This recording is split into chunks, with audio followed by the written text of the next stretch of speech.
ಹೈಕೋರ್ಟ್ನಲ್ಲಿ ಸಿಎಂ ಸಿದ್ದರಾಮಯ್ಯ ಅರ್ಜಿ ವಜಾ ಆದ ಬೆನ್ನಲ್ಲೇ ದೂರುದಾರ ಪ್ರದೀಪ್ ಮೈಸೂರು ಲೋಕಾಯುಕ್ತಕ್ಕೆ ಭೇಟಿ ನೀಡಿದ್ದಾರೆ. ಈ ಹಿಂದೆ ನೀಡಿದಂತಹ ದೂರು ಮತ್ತೆ ಹೊಸ ದೂರಿನೊಂದಿಗೆ ಎಫ್ಐಆರ್ ದಾಖಲಿಸುವಂತೆ ಒತ್ತಾಯಿಸ್ತಾ ಇದ್ದಾರೆ. ಪ್ರದೀಪ್ ನಮ್ಮ ಜೊತೆಗಿದ್ದಾರೆ. ಸರ್, ಈ ಹಿಂದೆ ಸಹ ತಾವು ದೂರನ್ನ ನೀಡಿದ್ರಿ 8ನೇ ತಿಂಗಳಲ್ಲಿ, ಇದೀಗ ಹೊಸ ದೂರನ್ನು ಸಹ ತೆಗೆದುಕೊಂಡಿದ್ದೀರಾ, ಏನಾಗಿದೆ ಲೋಕಾಯುಕ್ತದಲ್ಲಿ? ಸರ್, ಹಿಂದೆ ನಾನು 3 ದೂರುಗಳನ್ನು ಕೊಟ್ಟಿದ್ದೆ. ಜುಲೈ ತಿಂಗಳಲ್ಲಿ ಕೊಟ್ಟಿರೋದು. ಜುಲೈ ತಿಂಗಳಲ್ಲಿ ನಾವು ದೂರನ್ನು ಕೊಟ್ಟರು ಸಹಿತ ಇದುವರೆಗೆ ಯಾವುದೇ ಕ್ರಮವನ್ನು ತೆಗೆದುಕೊಂಡಿಲ್ಲ. ಅದಾದಮೇಲೆ ನಾನು ಗವರ್ನರ್ ಕಂಪ್ಲೇಂಟ್ ಕೊಟ್ಟಿದ್ವಿ. ಗವರ್ನರ್ ಕಂಪ್ಲೇಂಟ್ ಕೊಟ್ಟಿದ್ದು ಈಗ ಗವರ್ನರ್ದು ಒಂದು ಹಂತದಲ್ಲಿ ಅವರು ಪ್ರಾಸಿಕ್ಯೂಷನ್ ಪರ್ಮಿಷನ್ ಕೊಟ್ಟರು, ಆರ್ಡರ್ನ ಚಾಲೆಂಜ್ ಮಾಡಿದ್ರು. ಈಗ ನಿನ್ನೆ ಏನಾಗಿದೆ, ಆದೇಶ ಬಂದಿದೆ. ಆದೇಶದಲ್ಲಿ ವೆರಿ ಕ್ಲಿಯರ್ ಆಗಿದೆ ಏನಂದರೆ ಯಾರದೇ ಪರ್ಮಿಷನ್ ಬೇಕಾಗಿಲ್ಲ ಅಂತ ಬರೆದಿದೆ. ಅದರಲ್ಲಿ 17 ಏನಲ್ಲಿ ವೆರಿ ಕ್ಲಿಯರ್ ಆಗಿ ಮೆನ್ಷನ್ ಆಗಿದೆ ಯಾರ್ದು ಪರ್ಮಿಷನ್ ಬೇಕಾಗಿಲ್ಲ ಅಂತ. ಸೆಕ್ಷನ್ 17 ಏನಲ್ಲಿ ಯಾರ್ದು ಪ್ರಿಯರ್ ಪರ್ಮಿಷನ್ ಬೇಕಿಲ್ಲ. ಕೋರ್ಟ್ ಆಗ್ಬೋದು ಅಥವಾ ಗವರ್ನರ್ ಆಗ್ಬೋದು, ಇನ್ನೊಬ್ರದ್ದು ಆಗ್ಬೋದು, ಯಾರ್ದು ಪರ್ಮಿಷನ್ ಬೇಕಿಲ್ಲ. ಡೈರೆಕ್ಟ್ ಇನ್ವೆಸ್ಟಿಗೇಷನ್ ಮಾಡಿ ಎಫ್ಐಆರ್ ಮಾಡಲಿಕ್ಕೆ ಅವಕಾಶ ಆಗಿದೆ. ಸೊ ಇವ್ರಿಗೆ ಇನ್ವೆಸ್ಟಿಗೇಷನ್ ಕಂಪ್ಲೇಂಟ್ ಕೊಟ್ಟಿದ್ದೀವಿ ಅಂದಮೇಲೆ ಅದನ್ನು ಕೆಳಗಡೆ ಹಾಕಿ ಕೂತ್ಕೊಂಡ್ರೆ ಹೆಂಗೆ?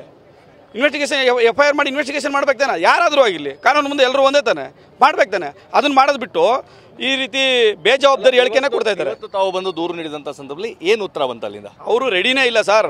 ಅವರೊಂದು ರಿಸೀವ್ಡ್ ಅಕ್ಲಾನ್ಮೆಂಟ್ ಕೊಟ್ಟಿದ್ದಾರೆ. ರಿಸೀವ್ಡ್ ಅಕ್ಲಾನ್ಮೆಂಟ್ ಕೊಟ್ಬಿಟ್ಟು ನಾನು ಕೊಡ್ತೀನಿ, ನಾನು ನೋಡ್ತೀನಿ, ಇದು ಓದಬೇಕು ಅಂದರು. ಅಲ್ಲ ಸರ್, ಈಗ ಪಬ್ಲಿಕ್ ಡೊಮೇನಲ್ಲಿದೆ. ನಿನ್ನೆ ಜಡ್ಜ್ಮೆಂಟ್ ಬಂದರು, ಮಧ್ಯಾಹ್ನಕ್ಕೆ ಎಲ್ಲ ಕಡೆ ಅಪ್ಲೋಡ್, ಎಲ್ಲ ಸೋಷಿಯಲ್ ಮೀಡಿಯಾದಲ್ಲೆಲ್ಲ ಎಲ್ಲ ಕಡೆನೂ ಇದೆ.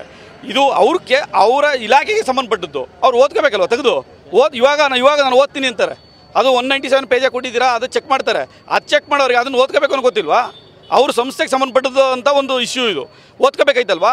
ಓದ್ಕೊಳ್ಳೋದೇನೆ ಬೇಜವಾಬ್ದಾರಿಯಿಂದ ಹೇಳಿಕೆ ಕೊಡ್ತಾರೆ. ತಾವು ಯಾರ ವಿರುದ್ಧ ದೂರನ್ನು ನೀಡಿರುವಂಥದ್ದು? ಈಗ ಮಾನ್ಯ ಸಿದ್ದರಾಮಯ್ಯನವರು, ಯತೀಂದ್ರ ಸಿದ್ದರಾಮಯ್ಯನವರು, ಪಾರ್ವತಮ್ಮ ಸಿದ್ದರಾಮಯ್ಯನವರು, ಆಮೇಲೆ ಮಲ್ಲಿಕಾರ್ಜುನ ಸ್ವಾಮಿ ಮತ್ತು ಸಮ್ ಆಫೀಸರ್ಸು, ಇದು ಅದರ್ಸ್ ಅಂತ ಬರೆದಿದ್ದೀವಿ. ಅವ್ರು ಯಾರದು those who are involved in this scam, they are entering to the FIR.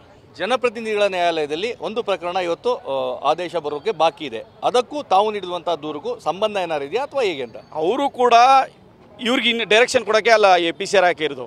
ನಾನು ಈ ಆದೇಶದ ಪ್ರಕಾರ ಯಾರು ಪ್ರಿಯರ್ ಪರ್ಮಿಷನೇ ಬೇಕಾಗಿಲ್ಲ ಅಂತ ಹೇಳ್ಬಿಟ್ಟವ್ರೆ. ಇನ್ನು ಈ ಕೋರ್ಟ್ ಆದೇಶ ಏನಕ್ಕೆ ಬೇಕು, ರಿಕ್ವೈರ್ಮೆಂಟೇ ಇಲ್ಲ. ಅದಕ್ಕೋಸ್ಕರ ಡೈರೆಕ್ಟ್ ಮಾಡಿ ಅಂತ ಹೇಳ್ತಾ ಇರೋದು. PCR ಬೇರೆ, ನೇರ ದೂರು ಬೇರೆ ಅಂತ. ನೇರ ದೂರನಲ್ಲೇ ಮಾಡ್ಬೋದು. ಅವ್ರು ಹೇಳಿರೋ ಪ್ರಕಾರ ಇನ್ವೆಸ್ಟಿಗೇಷನ್ ನಾವು ಕೊಟ್ಟರೆ ಕಂಪ್ಲೇಂಟ್ ಮೇಲೆ ಮಾಡ್ಬೋದು. ಜಡ್ಜ್ಮೆಂಟ್ ಪ್ರಕಾರ ಕೊಟ್ಟಿರತಕ್ಕಂಥ ನಾವು ಆಲ್ರೆಡಿ ಏನು ದೂರು ಕೊಟ್ಟಿದ್ದೀವಿ ಲೋಕಾಯುಕ್ತಿಗೆ, ಅದ್ರ ಮೇಲೆ ಮಾಡ್ಬೋದು ಅಂತ ಹೇಳಿರೋದು. ಯಾವ ಕಾರಣಕ್ಕೆ FIR ವಿಳಂಬ ಆಗ್ತಾ ಇದೆ? ಮೇ ಬಿ ಪೊಲಿಟಿಕಲ್ ಇನ್ಫ್ಲೂಯೆನ್ಸ್ ಇರ್ಬೋದು, ಪೊಲಿಟಿಕಲ್ ಪ್ರೆಷರ್ ಇರ್ಬೋದು, ಸಿದ್ದರಾಮಯ್ಯನವರ ಅಣತಿಯಿಂದ ನಡ್ಕೋತಾ ಇರ್ಬೋದು ಅಷ್ಟೇ. ಯಾಕೆಂದರೆ ಮುಡಾದಲ್ಲಿರುವಂಥದ್ದು ಅವರ ಪ್ರಭಾವ ಬಳಸಿದ್ದಾರೆ ಅಂತೇಳಿ ಮತ್ತೆ ಇಲ್ಲಿ ತಾವು ಪ್ರಭಾವದ ದೂರನ್ನು ಮಾಡ್ತಾ ಇದ್ದೀರಾ? ಖಂಡಿತ.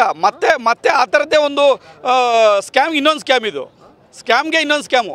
ಆ ಥರದೊಂದು ನಡವಳಿಕೆ ಖಂಡಿತ ಒಳ್ಳೆಯದಲ್ಲ. ಆಫೀಸರ್ಸ್ಗಳು ಯಾವುದೇ ಪ್ರಕರಣ ಬಂದಾಗ ಅದನ್ನು ಕೂಲಂಕುಷ, ಈಗ ಮೂರು ತಿಂಗಳಾಯಿತು, ಇದುವರೆಗೆ ಯಾವ ಕ್ರಮ ಕೈಗೊಂಡಿಲ್ಲ ಇದುವರೆಗೆ.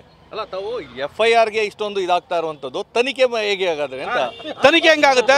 ತನಿಖೆ ಆಗುತ್ತಾ? ನಿಷ್ಪಕ್ಷಪಾತ ತನಿಖೆ ಆಗುತ್ತಾ? ಸತ್ಯಾಂಶ ಹೊರಗಡೆ ಬರುತ್ತಾ? ಸಾಧ್ಯನೇ ಇಲ್ಲ. ಸತ್ಯ ಹೊರಗೆ ಬರಲಿಕ್ಕೆ ಸಾಧ್ಯನೇ ಇಲ್ಲ. ಅದಕ್ಕೋಸ್ಕರನೇ FIR ಆಗಲಿ, ನಾವು ಕೂಡ ಒಂದು ಹೈಕೋರ್ಟ್ ಡೈರೆಕ್ಷನ್ ಹಾಕಿ ಆಮೇಲೆ ಎಲ್ಲಿ ಕೇಳಬೇಕು, ಯಾವ ಕೇಳಬೇಕು ಅಂತ ಮಾಡೋಣ. ನೆಕ್ಸ್ಟ್ ಕೋರ್ಸ್ ಆಫ್ ನನ್ನ ಪ್ರಕಾರ CBI ಇಂದ ಆಗಬೇಕು. ಅದನ್ನ ಆಮೇಲೆ next course of action, first FIR ಆಗಲಿ, ಆಮೇಲೆ ಕೋರ್ಸ್ ಆಫ್ ಆಕ್ಷನ್ ಏನು ಮಾಡಬೇಕು ಅಂತ ಆಮೇಲೆ ನೋಡೋಣ. ಕಾನೂನು ಹೋರಾಟ ಆಮೇಲೆ ಚೇಂಜ್ ಮಾಡೋಣ. ಈಗ ಒಂದು ವೇಳೆ ಈಗ ಕಾಯ್ಲಿಕ್ಕೆ ಏನಾರು ತಮ್ಗೆ ಹೇಳಿದಾರ ಅಥವಾ FIR ಮಾಡ್ತೀನಿ ಅಂತ ಹೇಳಿದ್ರೆ ಏನು ಹೇಳಿದಾರೆ? ಕಾಯ್ತೀವಿ. ಅರ್ಧ ಗಂಟೆ ಕಾಯಕ್ಕೆ ಹೇಳಿದಾರೆ. ಅರ್ಧ ಗಂಟೆ ಕಾಯ್ತೀವಿ. ಕಾಯಿಲ್ಲ ಅಂದ್ರೆ ಇಲ್ಲೇ ನಿಮ್ಮೆಲ್ಲರ ಸಹಕಾರದಿಂದ ಧರಣಿ ಕೊಡುವಂಥದ್ದು. ಎಸ್, ಇದು ದೂರುದಾರ ಪ್ರದೀಪ್ ಅವರ ಮಾತು. ಈಗಾಗಲೇ ನಾನು ದೂರನ್ನು ನೀಡಿದ್ದೆ, ಇದೀಗ ಹೈಕೋರ್ಟ್ ಡೈರೆಕ್ಷನ್ ಸಹ ನೀಡಿದೆ. ಆದರೂ ಸಹ FIRನ ದಾಖಲಿಸಲಿಕ್ಕೆ ವಿಳಂಬವನ್ನ ಮಾಡ್ತಿದ್ದಾರೆ. ಒಂದು ವೇಳೆ FIR ದಾಖಲಿಸಲಿಲ್ಲ ಅಂತ ಹೇಳಿದ್ರೆ ನಾನು ಇಲ್ಲಿ ಉಪವಾಸ ಧರಣಿಯನ್ನ ಮಾಡ್ತೇನೆ ಎಂದು ಮಾತನಾಡಿದ್ದಾರೆ. ಕ್ಯಾಮರಾ ಪರ್ಸನ್ ರಘು ಜೊತೆ ರಾಮ್, TV9 ಮೈಸೂರು.